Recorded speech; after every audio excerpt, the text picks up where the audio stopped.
Well, I wanted the scales of justice, just like Dr. Richard Kimball wanted the scales of justice to be righted for him.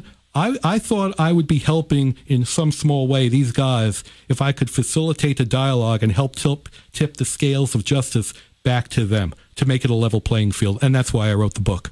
Douglas Gladstone is with us, a local guy, a Saratoga resident, author of a book, A Bitter Cup of Coffee, How MLB and the Players Association Threw 874 Retirees a Curve. A lot of research went into this book, and it's available all over Amazon and your local bookstores. All right, so then all of a sudden you decide, all right, here I go. I'm going to tackle Major League Baseball. Have you ever written a book prior to that? Nope. You've just written a couple of articles, I've right? written a lot of webzine articles. Of course, I had the Baseball Digest in Chicago sometimes, to my credit. But I received my master's degree in journalism way back in 82. But no, this was my first book. First book. All right. So you write this book, and you go about how on earth did you do the research? Qualls had to help you get in touch with some of these guys? It wasn't Jimmy. And by the way, I just want to get this in. Here we are. It's July 14th, the 41st anniversary of the imperfect game just happened. Jimmy now finds himself unemployed. He is without a pension, and he just got pink slipped this past Monday. The veterinary supply company where he worked let him go. So he is unemployed and without a pension at the ripe old age of 64. I certainly don't want to be treated as shabbily as Jimmy Qualls has when I turn that age. Out of curiosity, these players that had the service, the 1 day on an active roster for the health benefits and 43 days to be eligible for retirement since 1980, what is their retirement? How much do they get? What's their pension? On average, you can retire at the age of 45 with $89,000 like Mike Norris. The Oakland A's former pitcher, right? Correct. Yeah. At the top tier guy, and again, it's based upon years of service and salary, but the top tier guy is getting $185,000. So an A-Rod gets $180 when it's all said and done. When it's all said and done, it'll probably be a little more than that by then. But he'll be in the top tier guy. Absolutely. Whereas the middle-of-the-road guy, 80, 90, 100. In 1990, the middle-of-the-road guy got $16,000. In 2006, the average player retired with a pension of $34,000. And, that might sound like nothing, but you have to remember these guys probably have millions in the bank. Millions, you hope. Well, today, at least. Today, you hope. I will tell you that the ball players, I'm talking about regular ball players, not the cup of coffee guys. Correct. No, regular ball players, I would hope, have taken and provided for themselves for their future. Right. It is Douglas Gladstone, Bitter Cup of Coffee, Saratoga native, in with us live in the studio. All right, so there had to be difficulties now in your research. How did you go about looking this up? Because one thing I've seen and I've read, and I've read some reviews rather on the web, say very well researched this book. So how did you go about now looking this up, finding these 874 major leaguers who had cups of coffee that are now without benefits? It's a good question.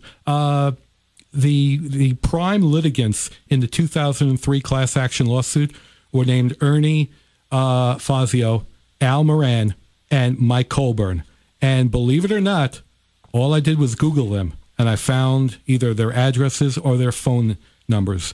And in the case of Mr. Fazio, who was the first bonus baby for the old Houston Colt 45s, he put me in touch with his attorney, and his attorney was the one who handled the ill-fated 2003 class action lawsuit. And just like a Clairol commercial, and so on, I developed more contacts.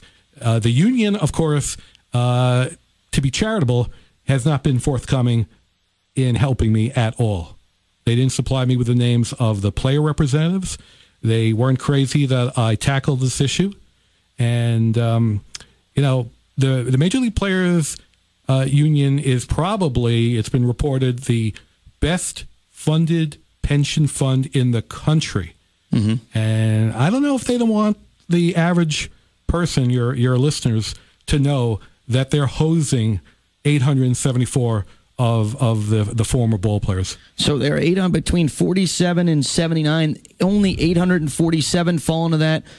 Served at least one day, and then for the health benefits, and served 43 days for retirement. There's 874 of those. Well, now it's 873 due to the death of Jay Schlater. But there are people like Jimmy Qualls. It had maybe service credit of a year tops.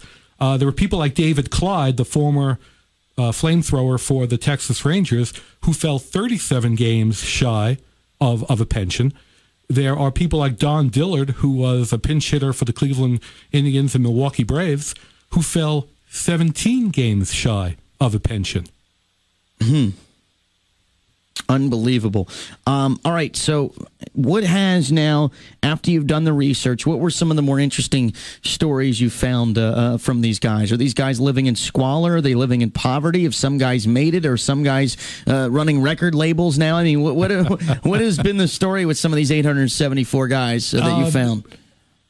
Mike Colburn, who I alluded to, is actually Baseball Digest's Rookie of the Year in 1974, I believe. He's been homeless on 2 occasions. Rookie of the Year in 74, homeless. Yeah, well, the Baseball Digest Rookie of the Year. Well, but still, a guy that obviously got votes. Homeless, definitely homeless. The great Pittsburgh Pirate announcer, Nellie King, he actually was a pitcher in the 1950s.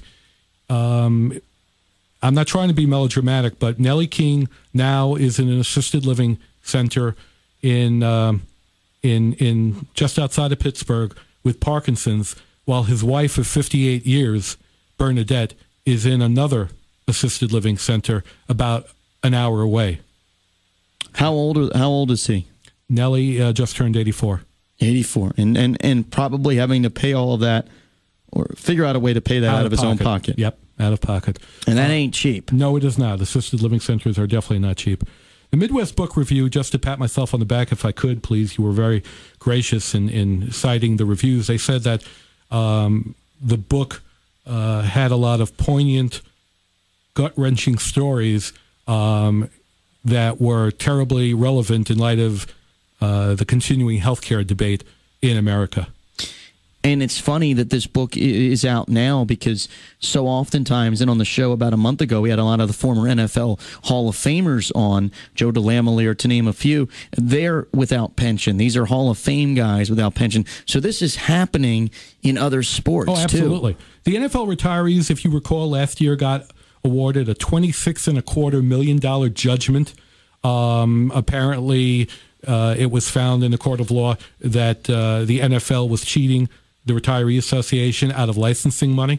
The guy who handled that case successfully, Ron Katz, he couldn't do anything for these ball players when they went to court in late 1999 over licensing monies. Well, to be fair, he won a judgment of $53,000, but there were 400 people in the class action lawsuit. You do the math. Yeah, it's nothing. Nothing. You said when was the other case? Was there another case, or was that the only one in 99? No, the class action lawsuit that I'm referring to was filed in 2003. Yeah, 2003. The baseball 2003 class action lawsuit.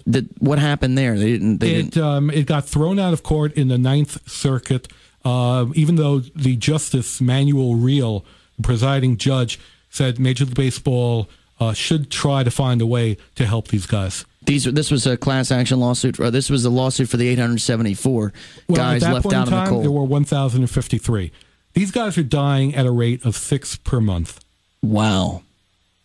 And obviously, some of them are getting older, but clearly the fact that they don't have health care and can't get medicine, making them die a little quicker than they would if they were covered. The book points this out, but Social Sciences Quarterly did a study that the average Major League Baseball player actually lives, on average, about 5 years longer than any of the other athletes in any professional sport, or you, me, or Fish.